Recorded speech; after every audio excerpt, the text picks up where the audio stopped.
a raté complètement son Euro. Et je crois que ça nous donne l'occasion, si tu veux bien, Robin, d'écouter un grand analyste de ce sport qui a bien cerné en fait le personnage d'Mbappé et à la lumière de cette image. Donc là, c'est le moment où il rate son penalty. Ça arrive à tout le monde de rater un penalty, mais comme il avait raté tout son championnat, on va dire que ça a été la cerise sur le gâteau de merde. Alors, on peut essayer de comprendre ce qui fait le talent d'Mbappé, ce qui fait aussi ses qualités, ses défauts, les défauts de ses qualités. On va entendre un grand homme perspicace qui va nous parler d'Mbappé et de sa particularité en tant que joueur, en tant que génie du foot, génie français, hein, purement français. Robin, je vais manger une part de pizza et c'est quand tu veux. La vidéo. Ah, la vidéo. Oui. J'ai dit on va entendre. Ah non, le son, d'accord. Je dis, c'est parce que c'est pas une vidéo, c'est un son. C'est un son, voilà, le son. Voilà, écoutez bien. Je vous disais. Vous nous dites si vous reconnaissez ce commentateur de haut niveau, très subtil dans son analyse. Et moi, ce que je remarque, c'est qu'Mbappé est un génie du football, français de 19 ans, qui s'appelle d'ailleurs Kylian, ce qui est un prénom celte, et dont le père s'appelle Wilfried, et le père est d'origine camerounaise. Je vois, moi, que c'est la rigueur allemande, et, comment dirais-je, la fascination pour la celtitude, qui fait que ce Mbappé est au... Je suis obligé de mettre pause. Il y a tellement de punchline à la seconde, c'est génial. On va se la mettre déjà une fois, puis après on va décortiquer. On va analyser après. Au niveau où il en est, hein, parce que en réalité, il s'appelle quand même, c'est Kylian, fils de Wilfried. Ça nous amène à de la celto-germanité qui renvoie beaucoup à ce dont se revendiquait Louis-Ferdinand Céline. Céline. Oh mais non. Oh le fils de pute. L'enculé. Oh le génie. C'est la fin de carrière, t'es là genre... Il balance. Attends, il prend... Alors, Mein Kampf, Mbappé, paf. Il y a la foutre. C'est Céline qui déteste les Noirs, mais il en crève tellement il est haie, quoi. Je vous rappelle la punchline de Louis-Ferdinand Céline. Hein. Je ne sais plus si c'est dans l'École des cadavres ou dans Bagatelle pour un massacre, dans un des deux livres. Je cite Louis-Ferdinand Céline. L'adolescence nègre est extrêmement brève. Un nègre est fini à 4 ans.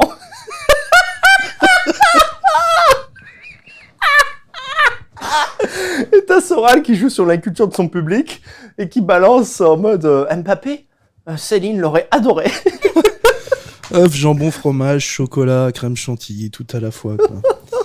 Allez, attends. C'est pas fini, non, en plus? Ah non, c'est pas fini, mais je crois qu'on va la remettre au début si j'y arrive. Attends. On est au top de la vidéo, là. Ok, c'est reparti, je la remets du début. Et vas-y, mange tranquille, je coupe les mics. Et moi, ce que je remarque, c'est qu'Mbappé est un génie du football, français de 19 ans, qui s'appelle d'ailleurs Kylian, ce qui est un prénom celte, et dont le père s'appelle Wilfried, et le père est d'origine camerounaise. Je vois, moi, que c'est la rigueur allemande, et, comment dirais-je, la fascination pour la celtitude qui fait que ce Mbappé est au niveau où il en est, hein, parce que en réalité, il s'appelle quand même, c'est Kylian, fils de Wilfried.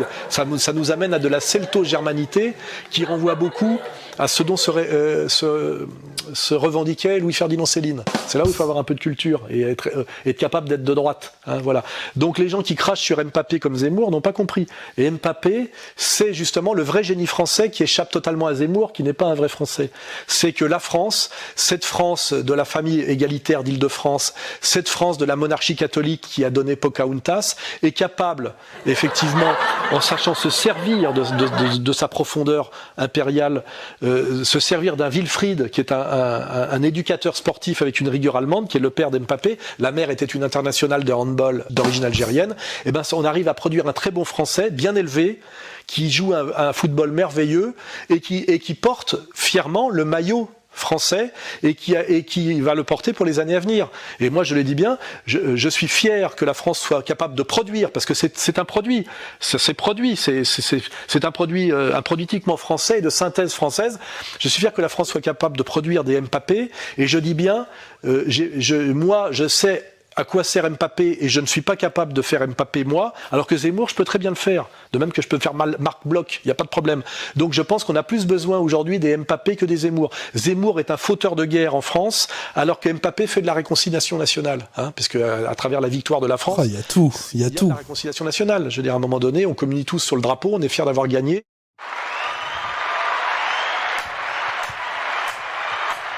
Alain, mon meilleur ennemi, je t'aime. Tu nous offres des moments incroyables. C'est quand même fou. Non, mais je sais même pas par où commencer en fait pour analyser ça. Je crois qu'on va pas se le refaire. Non, on va pas le remettre. En fait, Mais j'avais oublié à quel point c'était long, putain. mais j'essaie de garder ça en tête. En fait, j'essaie de voir quel est le pire, tu vois, pour essayer de résumer l'intervention. Ah putain, mais c'est un best-of. C'est un very best-of, quoi. Genre, En fait, on dirait un mec qui imite Soral. Tu sais, qui se fout de la gueule de Soral. On dirait le mec qui faisait, tu sais, la chaîne. Enfin, tu vois, il y a le mec qui parodiait Soral plutôt bien et qui l'imite en exagérant. En fait, c'est Soral lui-même, quoi, qui s'auto-parodie en faisant une analyse complètement. Non, c'est pas Daldec. Non, Steph, c'est pas Daldec. C'est vraiment Soral. C'est une vidéo. Ah oui, de c'est Soral. tiré d'une vidéo. On n'a pas mis la vidéo parce que pour pas que la vidéo saute pour droit d'auteur. Mais on vous a mis un audio assez court, voilà, l'analyse est plus longue sur un Mbappé. Alors on voit bien d'ailleurs qu'il ne sait pas dire Mbappé, il dit Mbappé. Donc ça c'est typique, c'est un peu comme quand Johnny Hallyday disait j'aime beaucoup Zazie, oui il veut dire Zidane en fait, ouais Zazou, Zazie, Ziza. Il sait même pas de quoi il parle. Tu sens que Soral, en fait, on lui va parler d'Mbappé juste avant l'émission, puis tu sais, il regarde, il fait ah ouais d'accord, il est noir, ok, je vois. Alors faut que je crache sur Zemmour en mettant en avant le noir, donc on va faire comme ça. Il y a deux moments que je trouve choquants, c'est que le plus choquant, c'est il accuse les gens de manquer de culture s'ils ne comprennent pas la finesse de son analyse. Donc en gros, si tu comprends pas que Mbappé est la figure même du français, c'est-à-dire le français assimilé. Scintillant, voilà, qui est plus français que tous les autres.